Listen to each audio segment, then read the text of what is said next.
Breaking news చూస్తున్నాం. Chandragiri TDP MLA అభ్యర్థి నాని హత్యాయత్నం కేసు నిందితుల్లో ఒకరైన భానుప్రకాష్ సతీమణి ఢిల్లీ రాణి సంచలన విషయాలు తెలిపారు. నాని కారుని ధ్వంసం చేయడానికే భానుప్రకాష్ రెడ్డి వెళ్లారు తప్ప ఆయన్ను చంపేందుకు కాదన్నారు. అది కూడా మొదట టీడీపీ శ్రేణులు వైసీపీ కార్యకర్తల మీద దాడి చేయడంతోనే తిరిగి ప్రతిదాడి చేసినట్లు వివరించారు. పులివర్తి నాని కూడా కత్తులు వెంట పెట్టుకుని తిరుగుతారని అన్నారామె. టీడీపీ శ్రేణులతో కలిసి పోలీసులు కూడా తమ శ్రేణులపై దాడి చేసినట్లు ఆమె చెప్పారు. 5 ఏళ్లు ప్రశాంతంగా ఉన్న రాష్ట్రంలో ఎన్నికల వేళ టీడీపీ అలజడులు సృష్టిస్తోందని ఢిల్లీ రాణి ఆరోపించారు. నామినేషన్ వేసే రోజు ఎమ్మెల్యే గారి కారు మీదకే టీడీపీ నాయకులందరూ అనుచరులు వాళ్ళందరూ నాని వాళ్ళ అనుచరులందరూ చెవిరెడ్డి భాస్కర్ రెడ్డి గారి కారు పైకే రాళ్ల దాడి చేశారు.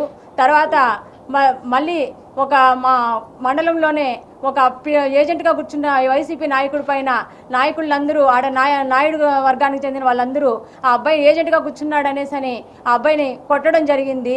అదే రోజు ఎలక్షన్ రోజు కూచేవారిపల్లిలో చంద్రశేఖర్ రెడ్డి అనే ఆయన సర్పంచ్ అక్కడ వాళ్ళ విలేజ్ని వాళ్ళ కుటుంబాన్ని దగ్ధం చేసినారు.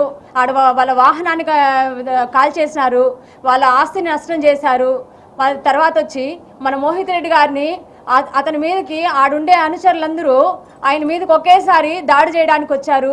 మేము ప్రతిపక్షంగా ఉన్నప్పుడు కూడా ఇంత దాడులు కానీ ఏది చూడలేదు. మేము ఈరోజు ఇటువంటి జరుగుతున్నాయంటే అది ఎవరి వల్ల అని గుర్తించండి. ఎంతసేపు భానుకుమార్ రెడ్డి నాని గారిని చంపేస్తా ఉన్నాడు, కొట్టేస్తా ఉన్నాడు, ఆయన మీద దాడి చేస్తున్నారనేసి అని చెప్పారు కదా. ఆ వీడియోలు మీరందరూ కూడా చూశారు కదా. ఆయనతో నేను ప్రత్యక్షంగా మాట్లాడేసి వచ్చినానండి.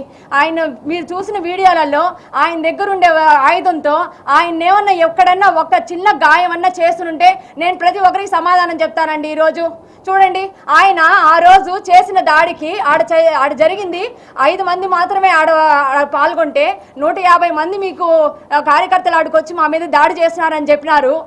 దాడి చేస్తున్నారన్నారు కదా. ఎవరికి రక్తం గారిపోయింది, ఎవరికి దెబ్బలు తగిలిపోయినాయి, ఎవరికి ఆస్తి నష్టం జరిగిపోయిందో సమాధానం చెప్పండి.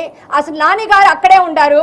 ఆ సుధారెడ్డి గారు మీడియాతో మాట్లాడేటప్పుడు ఆయన వెనకానే ఫోన్ మాట్లాడుతూ ఉన్నాడు. మీరందరూ ఒకసారి ఆ వీడియోలన్నింటినీ కూడా చూడండి, అదే మీకు తెలుస్తుంది. చూపిస్తా ఉండండి మీకు అందరికీ, అది కూడా నేను చూపిస్తాను. అతని ఉద్దేశం ఏమంటే మాకైతే ఆయనకైతే వ్యక్తిగత కక్షలు ఏ రోజు లేవండి. ఆయనకు కూడా మాట్లాడండి, ఆయనతో కూడా అడగండి. మాకు ఎప్పుడు కానీ ఆయనతో మేము ఫేస్ టు ఫేస్ ఏ రోజు మాట్లాడలేదు. వ్యక్తిగత కక్షలు మాకు లేవు. అసలు చెప్పాలంటే మేము ఒక పార్టీ వాళ్ళం, వాళ్ళొక పార్టీ వాళ్ళు. అభిమానం ఉంటే ఎవరు పార్టీకి వాళ్ళు కోటేసుకుంటారే తప్పితే ఇంకొకరి మీద దాడి చేయాల్సిన అవసరం అయితే మాకు లేదు. పులివర్తి నాని గారు చెప్తున్నారు కదా, మీరు చేయండి, మంచి పనులు చేయండి, జనాల్లోకి వెళ్ళండి. అదే అండి మీరు చేయాల్సింది. ఇది చేస్తే ఈ రాజకీయం అంతా ఈ పొలిటికల్ ఈ రౌడీయిజం చేస్తారనుకోండి, అంతా విలేజ్లలో అంతా కొట్లాడుకోవడం, రచ్చలు రక్త స్రావాలు జరగడం తప్పితే ఇంక దానికంటే ఇంకోటి ఉండదండి. అది మాత్రం చెప్తున్నాను నేను. అందరూ ఆత్మాభిమానంతో పనిచేయాలి, అందరూ బాగుండాలని నేను కోరుకుంటాను. మా హస్బెండ్ ముఖ్య ఉద్దేశం అదే అండి నేను చెప్పడం. భానుకుమార్ రెడ్డి అనుచరులు ఆడొచ్చి గాయం చేసినారు, మా మీద దాడి చేసినారు అనేసి అంటే ఆయనకి మాకేం వ్యక్తిగత కక్షలు లేవు.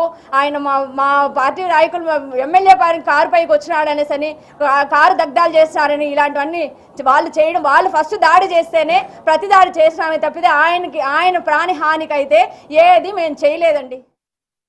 పులివర్తి నాని గారు